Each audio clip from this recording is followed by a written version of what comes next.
Florida Governor Ron DeSantis and Senate hopeful J.D. Vance are holding a rally in Ohio today. Controversial restrictions on the media are sparking outrage online. Journalists covering the event must agree to give organizers access to the footage they take and explain how it will be used. This all comes as DeSantis announced the arrest of 20 people who voted in the 2020 election. They're being charged for allegedly breaking the state's laws on felon voting rights. With us now from Washington is Leslie Sanchez. She's a CBS News political analyst and Republican strategist. And Joe Watkins is also here from Philadelphia. He's a former aide to President George H.W. Bush and host of Joe Watkins' State of Independence on Lighthouse TV. Good to have you both. So, Leslie, let's begin with that rally in Ohio. As we mentioned, DeSantis is appearing along Senate candidate J.D. Vance. We've already seen him campaigning for other Republican candidates like Kari Lake, who's running for governor in Arizona. Is this an attempt by DeSantis to build a national profile before attempting a presidential run in 2024? Great question, Vlad. Overall, DeSantis is hitting all the Republican high notes. Not only is he appearing with many of these candidates who have been Trump endorsed, many of these candidates who have been election deniers following that line of logic with the former president, but he's also motivated a lot of the former president's donors. A significant amount of money is moving into his coffers with a massive war chest. So the tone and the note that he's hitting is not just appearing with these candidates, not just appealing to these donors, but the legislation he's trying to move in, and he has successfully moved forward with in Florida, are really lining him up to be a formidable force in 2024. So, Joe, let me ask you about this. As we already know, illegal voting is something that the former President Trump touted as being a problem for the 2020 election. It's been debunked in multiple states. But now we have Ron DeSantis announcing, that he's going after felons who voted and investigating people who voted in 2 states and undocumented immigrants who may have voted. This is the kind of stuff that is, may really sort of resonate with the base. But if you're looking at a campaign that is beyond the base, it might be a little challenging. Why is he doing that now? Well, he's walking a very fine tightrope. But Ron DeSantis is a very smart guy. I mean, he's a Yale and Harvard educated guy who really understands what he's doing here, and he's smart to be about law and order. So Americans have the right to vote. We want Americans to vote everywhere, but at the same time, we want people who are registered to vote. So he's going after people who voted unlawfully in this past election cycle, without saying that he believes that the 2020 election was fraudulently executed. As a matter of fact, he said that in the state of Florida there was no fraud. And that, after their investigations, that nothing fraudulent happened in the Florida elections back in 2020.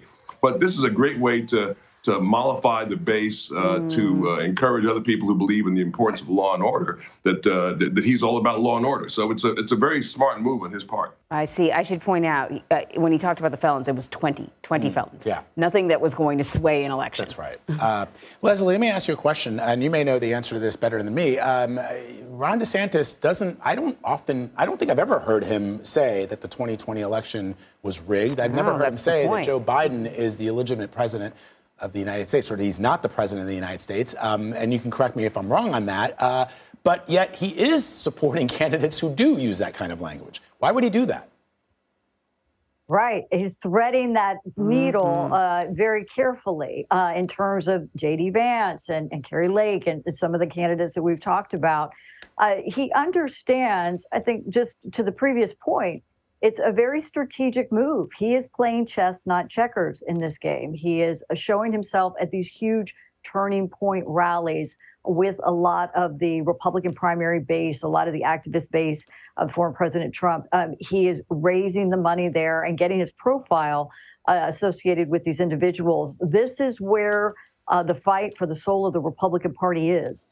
And I think DeSantis has strategically placed himself in that echo chamber to be seen as a leader and to really strategically put himself in a position that should Trump no longer be a viable contender for 24, he's the first kind of top of mind for many Republican primary voters.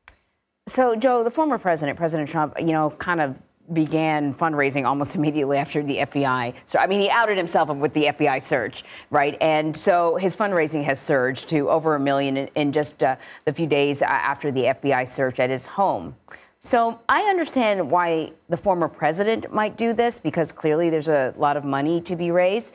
But does the Republican Party benefit from this strategy? Well, yeah.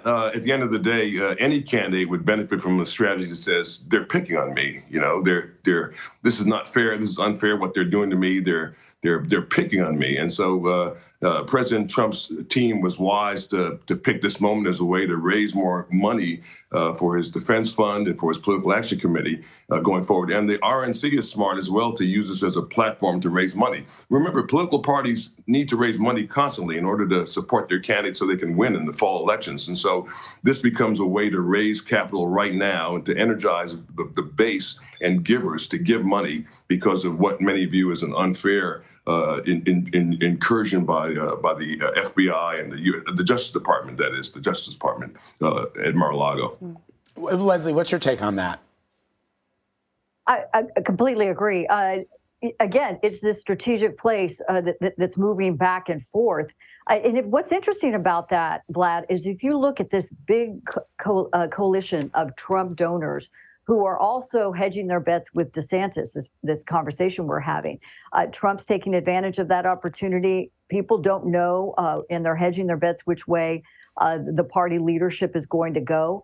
But there are a lot of contrast right now with the Biden administration in philosophy, in role of government, and it just goes down the list. And you're seeing examples of why the Republicans feel they're positioned very well to take on these particularly the federal institutions, and it raises a tremendous amount of money doing so. Joe, former President Mike Pence, or former Vice President Mike Pence, says that he has not ruled out testifying before the select January 6th House committee. He basically said he would consider it if they asked him. I don't think they've asked him. Why would he volunteer Well, that? that is exactly what I'm asking. It's really remarkable that in public on the world stage, he'd be like, by the way, if y'all want to hear from me, give me a call. Right. And I thought to myself, I thought that. And then I was like, well, how do you play this? I mean, he has to answer the questions. That's right. He can't do this like, I mean, they can also do it. I mean, I don't know, Leslie and Joe, if he meant that he would do it in public or if he would just do it behind closed doors. Yeah. But he still has to answer He still the would have to question. answer those questions. Yeah. Why would he do something like that, to Vlad's question? Why would he say that? Volunteer it. Well, he'd like to run for president in 2024, of course, and he knows where he is. He's in New Hampshire. It's a key state to be in if you want to run for president in the next cycle. So he's there talking to all the people who would be central to him having a shot to run for president. Former President Donald Trump remains very, very popular, and people know, of course, about the disagreements that the two of them have and about Trump's disappointment with Mike Pence. Mike Pence does have a strong record. He served in Congress for all those years. He was governor of Indiana, and he was vice president for Donald Trump, and a loyal vice president up until the end, of course, on January 6th. When the two of them parted company. But that being said, Mike Pence knows he's not likely to be called in to testify before the committee. As a matter of fact, his two top aides have already done that. And the information they shed led to, in part, I think, not necessarily the raid, but certainly the fact that President Trump being considered as a suspect in what happened on January 6th. Mm-hmm. So Pence likely won't testify himself. The chess game that is politics. Leslie and Joe, thank you very much. Thanks so much.